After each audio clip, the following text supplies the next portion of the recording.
Hey everybody, welcome to the Cliff Yates Show podcast. You are in the right place. This is going to be a podcast episode. It will be put up on all the podcast platforms, but we are live on YouTube right now because I actually set a goal to go live more often. I like going live because, you're under the gun and you basically have to really speak from the heart and your mind. I have no teleprompter.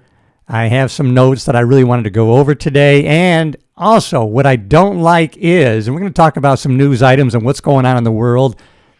And yes, for the past 20, 25 years, I've been dedicated to having a positive impact on other people, self-improvement, personal growth, all those things, still the case. And thank everybody who have subscribed to the channel. I want to ask you to please subscribe if you haven't already. We are building a culture of progress, a culture of positivity, of how we can be better every day in every way. So please, if you could subscribe, we are actually growing. The podcast is growing by leaps and bounds. We always want more, but to really enlarge our impact is something we should be praying and asking for on a daily basis. But one pet peeve I have is when people put up kind of a clickbaity thumbnail, and that's not really the content that they're putting out there, at least right away. Well, I don't want to be that person. So the thumbnail said what President Trump did this week. I am embarrassed, and embarrassed me. It is a little bit clickbaity, and I'll tell you why. Because I'm a person who thinks, wow, I'm pretty energetic. I'm crazy motivated. I get a lot done. I still feel that I'm making progress towards worthy goals, and I'm sharing that information with other people, and it's helping at least one or two other people that hear the content. But why would I be embarrassed? I'm embarrassed to think that I was making such a positive impact and really getting so much done. When you see what President Trump has done, let's start with Inauguration Day. And we had an inauguration party that day with some great like-minded friends, and we just got together, we shared food, and we just wanted to watch really a historical event, the inauguration of President Trump, number 47, previously President number 45. So those 4 years in between, we saw what the other side presented for us, and there was a mandate by the American people that we wanted something different, or there was a large community that did want something different. So we were watching that. We took some pictures, and reluctantly I shared a picture or two, and then most comments were positive, but there were some negative comments. And that's great, Cliff, that you're celebrating the election of a convicted felon and the terrible things that he's doing. So we're going to get people that feel that way, and that's great that they make those comments because it reveals who they are. But I love them anyways, and so we don't return evil for evil or negative for negative. We actually still maintain who we are and whose we are. So thanks for joining. If you haven't already, please subscribe to the channel. It just it helps show the video to other people.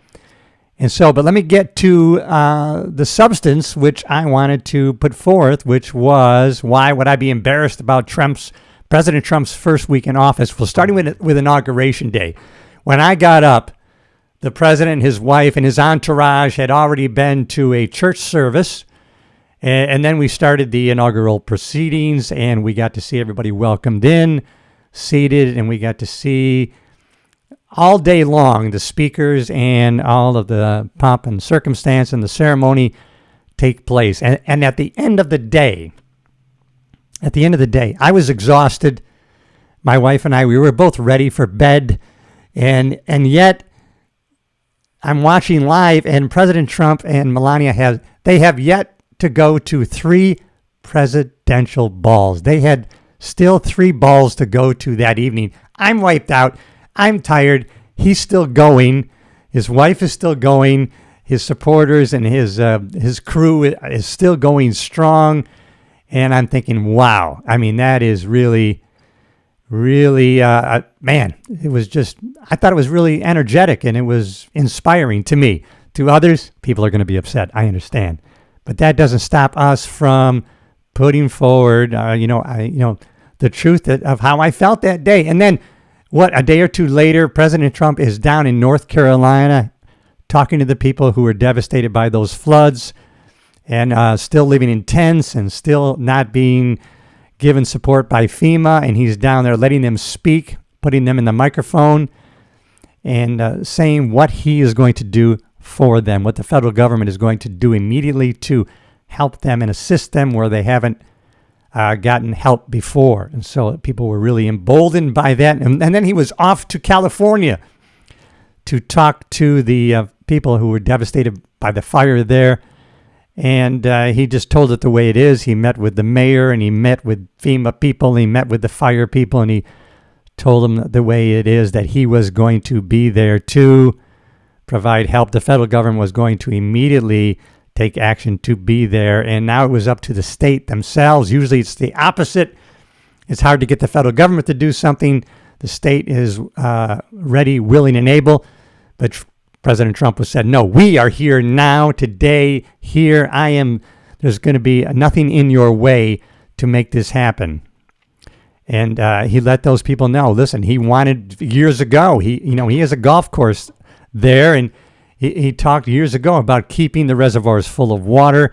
Let's not have, let's get a forestry service that is clearing away brush and debris in old wooded areas so that in the future we're not devastated by these fires. And Governor Newsom did not take heed, and he is really on the hook right now. But then after that, he was flying back, I guess, to Washington. But of course, he stopped in Las Vegas. So North Carolina, California, stopping in Las Vegas. And he said in a big rally there, I just stopped to say thank you for getting me elected. It was the biggest in history of conservatives to be elected in Nevada. And so he just stopped by to say thank you. And he's told some great stories about how the story of talking to the waitress who said, if there was no tax on tips, that would really help, because we've been devastated by the fact that now people pay really on credit card, not with cash anymore. So they really have put a stronghold on our tips. And so he joked, oh, no tax on tips? Thank you. You just won the election for me. And that was a big item that he's going to follow through with. And the mandate, it really is, President Trump said, if you elect me, I am going to do these things. Bop, bop, bop. And elected first day in office, he started doing those things. Bop, bop, bop. Homan is out there on the street. Immigration, troops to the federal troops to the border, shutting down the border, stopping illegal entry into the country so that we cannot have tragedies and criminals flooding across the border and taking advantage of citizens. America first needs to be protected. So I want to talk. So anyways, that's why I felt embarrassed, because I thought, wow, I'm someone who gets things done, and I am motivated. I am self-motivated. We can't motivate other people. You have to be self-motivated. There has to be a desire from within to do something, to get things done, to make a change in your life. And that's what my channel is all about. But that doesn't mean we shouldn't be educated and engaged. I saw some video of Tom Homan out there in the streets of Chicago taking an illegal into custody who had been convicted of child abuse in the past, and he had been deported before. And so they were interviewing him on camera, and I'm glad they shared that video. Who is with Tom Homan but Dr. Phil? Dr. Phil was out there on the street. Now, this Dr. Phil's a guy who's pretty much, I'm sure most of his audience is left-leaning or independent, or definitely not really of the conservative realm. But yet Dr. Phil had a long-form interview on his show with President Trump. He wanted to know what he was all about. He wanted to learn more about him. He wanted to know what his agenda was. And, he really became a supporter, I believe, of President Trump. He had J.D. Vance on his show. And I think that had a big impact on President Trump's election, because a lot of those people that really, Dr. Phil came from, the Oprah days. Oprah really highlighted Dr. Phil and started his career, upward and outward, how it became. And so Dr. Phil was a voice really of people who were more left-leaning, central. And so when he had President Trump on and J.D. Vance, he was exposing those people to who those people were, instead of the rhetoric that they might have seen or heard from a CNN or an MSNBC. So Dr. Phil really played a big role in exposing more people to the agenda of President Trump and J.D. Vance and his cabinet and what he wanted to put forward if he was elected. And I mean, and I brought this up before. Look at some of his cabinet. We're talking about RFK Jr., who tried to run as a Democrat, and then he tried to run as an independent. And he signed on because President Trump said, if you join the team here, you're going to be allowed to work on what you want to get done and making America healthy again. And so you have a lifelong Democrat who signed up to join President Trump and his team. You have Tulsi Gabbard, lifelong Democrat, military veteran, who's an amazing leader, joined Trump's team. And so you have Elon Musk, the billionaire, who in the past was probably more liberal, joined Trump's team. So you have a team of really multicultural, and it's a pretty amazing team, I think. And boy, the haters come across. And please, haters, please make your comments, because a lot of people who support my channel, positive leaning people who are really in the culture of positivity and making progress, don't always subscribe, don't always leave a comment. And so when the trolls out there leave comments, the cop-hating comments and the Trump-hating comments, what it does is it triggers the algorithm on YouTube that says, oh, people are engaging with this channel. Let's show it to more people. So the haters, you do really me a service, which is why I many times will answer your comments. And that's one thing I learned. You know, I'm part of a mastermind with Dean Graziosi and Tony Robbins. And Dean Graziosi, he put out a motivational video yesterday, Monday, and his message really, part of his message was, listen, that voice in your head that says you're not enough, people call it imposter syndrome, where you say, you know what, I need to educate more before I do this. I can't really go forward and be coaching people. Who am I to say that I can be a positive influence in other people's lives? That voice in your head that maybe says you're not enough. And I've been talking to other coaches about this. And people call it in the writing world and in other venues, they call it imposter syndrome. But you gotta quiet that voice. Go forward and do what you think is right. Don't wait. Don't get caught up in analysis paralysis. It's not quite right or exact yet. You know, I can't be making videos. I can't be going live and presenting my viewpoint, my ideas, and trying to have a positive impact on other people. No, go forward. Quiet that voice. You know you are enough already. You already have everything you need to do what you want to do. And so that was a positive message. And also to go forward without fear. Be courageous and do not be fearful of the criticism of other people out there. You know, I pay attention to it for a couple different reasons.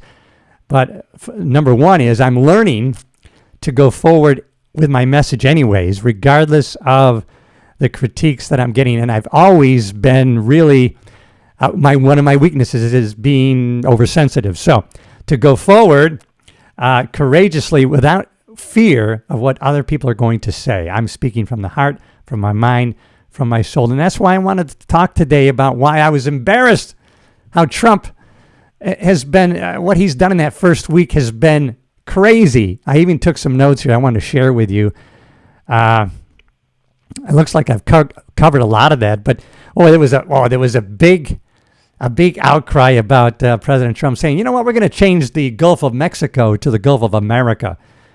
Now, keep in mind, he did not say he was going to change it to the Gulf of the United States. He said Gulf of America because it really borders so much of the Americas, more really than Mexico. It really would make sense to rename it the Gulf of America. And people were really upset and pissed off about that. But, you know, he's going to go forward with that. And so surprising already, and you can Google this because I'm going to talk about Google. Google has already said that they're going to change their maps. They're going to change the name of the Gulf of Mexico to the Gulf of America on Google Maps. After President Trump ordered the body of water to be renamed in government documents, Google came forward and said, we will change it on all of Google Maps for U.S. users. So, I mean, that's pretty amazing that Google, who owns YouTube, who really deplatformed President Trump, which made him go forward and get on Rumble and to create Truth Social, because Google themselves, really who canceled President Trump 4 years ago, now coming forward and saying, President Trump said he's going to change the name to the Gulf of America, and we are going to, as soon as he does that on government documents, we are going to reflect that on Google Maps. That's pretty crazy. And I also took note of some of the some of the things that have been going on. So Pete Hegseth was confirmed. So Friday's Senate confirmation of Pete Hegseth to lead the Pentagon was a major win for those hopeful that a second Trump administration will bring transformational change to the federal government. But the uncertainty over whether the Senate GOP, see, a lot of Republicans didn't climb on board, even though they said they would. And J.D. Vance had to cast a tie-breaking vote in his favor. It was virtually unknown whether Hegseth had the votes necessary to become America's next Secretary of Defense. I think it was a great pick. And I think he's a great American. He was a Fox contributor. He was a Fox newscaster. And he has quite a history of service in our American military. And so with all Democrats expected to vote in opposition, Hegseth could only afford to lose 3 GOP votes. At that point, Senator Susan Collins of Maine, Lisa Murkowski of Alaska had already announced their respective intent to oppose Hegseth. And Senator Mitch McConnell from Kentucky had given no indication of which way he would vote. Assuming McConnell sided with Collins and Murkowski, a no vote from Tillis would have sunk Hegseth's confirmation. While the North Carolina Republican ultimately made the right choice by supporting Hegseth, the entire spectacle raises a significant question. Why was the success of Hegseth confirmation in question to begin with? What Republican voters have seen play out with transformational picks like Hegseth has been anything but the advice and consent role delegated to the Senate and its members. Rather, it's been a display of the GOP establishment's willingness to sabotage those Trump appointees before the upper chamber votes on their nominations. And I don't want to go into any of that any further. Just to say that we got some exciting hearings coming up because we have RFK Jr., who I think is going to be vehemently opposed. And really, he's on a mission that I'm on a mission for, and that's to make America not only healthy again, but strong again. We don't need to be aging like this. We can age, we can live, and then die. My mom is a prime example. I know she's listening right now. My mom is 89 years young, and she started exercising about 15 years ago, walking 3 to 4 times a week, and now at 89, going up and down the stairs to her treadmill. She's in great shape. She's really, really strong. She can actually do a plank for 2 minutes. 89 years old. She's amazing, but only because she's been doing weight-bearing exercises. She's been doing squats. She's been using dumbbells. She's using her trampoline, jumping up and down, not just walking, but she walks religiously. And what does that do when you get yourself in health and get yourself strong? It's the gift. Not just you give yourself, you're giving your family. When you create strength and health in your body, do the best you can, you're giving a gift to your family. You're not a burden on them as you get into your elderly years. Something that RFK Jr. is now dedicated to, getting the truth out about pharma, the drugs, our United States drug cartel, the big pharma, and the money thereafter. We don't have health care, right? We have sick care. There is no money in preventive health care for you, how to eat healthy, to how to let your body heal itself. There's no money in that. There's only money in let's get you sick first so that now we can treat you and that we can benefit financially off of that. RFK is leading the Make America Health Again parade, and boy, he is going to be vehemently opposed by big pharma supporters in Congress. Watch those hearings. I think it's going to be very telling. Let's see what happens there. So I already went through the change in name and some of the things that Trump has done in his first week in office. I had some of those things written down. I don't even see them. But some of the things he did right away, which I think were pretty amazing, which was a mandate by the people, right? He put a halt to federal aid until they can review what the intent of that federal aid is to other countries. And so we stopped the spending, stopped the bleeding. He put a halt to federal aid until he can review that. He's really created that Department of Government Efficiency, DOGE, that Elon Musk is really an advisor to. He has no official capacity, but he is advising based on his expertise in his financial knowledge of the country. He's put a freeze on federal hiring except for U.S. military and other really essential government functions. He's ordering federal employees to return back to work, get back to the office. Otherwise, forget it. You might be fired or let go.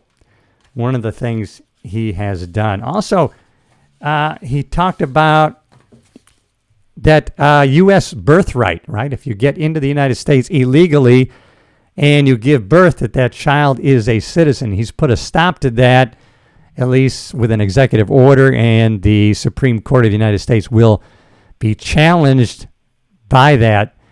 And there was a case, and it pretty much says, and people say the 14th Amendment doesn't say what President Trump says it says, but there is a case. And the case revolves around people that were here legally, and they gave birth to, and the Wong was the case, and they gave birth, and that person became a U.S. citizen based on the fact that consent. Well, here's what part of the answer was from the Supreme Court. Consent is the operative word in ruling for Wong. The Supreme Court made clear that the United States has a say in who is subject to its jurisdiction, noting that non-citizens like Wong's parents are entitled to the protection of and owe allegiance to the United States so long as they are permitted by the United States to reside here. Emphasis added, in Wong's case, this meant that the 14th Amendment granted him citizenship because he was, number one, born in the United States, and two, he was subject to its jurisdiction due to the fact that his parents were lawful immigrants permitted by the United States to reside here at the time he was born. In clear and distinguishable contrast, children born to illegal immigrants are not subject to the jurisdiction of the United States and therefore are not entitled to birthright citizenship under the 14th Amendment, for the simple reason that the United States has not permitted them to be here. In other words, the relationship is not mutual. A harder question is whether the 14th Amendment grants birthright citizenship to children born to aliens here lawfully, but on a temporary basis, such as tourists or individuals on a work visa. Wong Kim Ark doesn't explicitly address this, but it does note that Wong's parents were domiciled in the United States, and it concludes that every citizen or subject of another country, while domiciled here, is within the allegiance and the protection and consequently subject to the jurisdiction of the United States. This repeated reference to domicile means a state of permanent legal residence, suggests that birthright citizenship at a minimum requires an intent to live lawfully and permanently in the United States, even if that intent later changes. Good stuff going on. I think it's great stuff. Other people are going to be opposed to it. But listen, please, that's this week's episode. It's going to be a podcast. You can listen to it on other podcast platforms. Please subscribe to the YouTube channel. Share with somebody you think might need to hear this. And really, as we went over some news items, we went over President Trump's week. The main message is join a community of progress. I've been studying and been a part of Tony Robbins' teachings, his seminars. My wife and I have gone to 2 of those. We've walked the hot coals, and we've had great things happen because of the intent that we put in our lives, and we love to share that with other people. We love and we get fulfilled when we're making progress towards a worthy goal. That's really where life fulfillment comes from. You can see it in other people when they think that attaining something is going to make them feel fulfilled or satisfied in life. But really the secret is to be making progress towards a worthy goal. And whether a goal is attained or not, it's the journey toward it that gives us fulfillment. Whether attained or not, it's important to set further destinations. If we don't achieve that, we know that we've learned and we've grown from that journey. If this resonates with you, please subscribe to the channel. Please share it with somebody who you think might need to hear it. As always, I love you, and we're going to be putting out great content. So subscribe to the YouTube channel. We are growing by leaps and bounds. And hit that bell so that you're notified when the next video comes out, because you know what? We are one thought, one action away from changing our lives in dramatic fashion. I believe it, and maybe you do too. I'll see you in the next episode. Thanks for joining me here live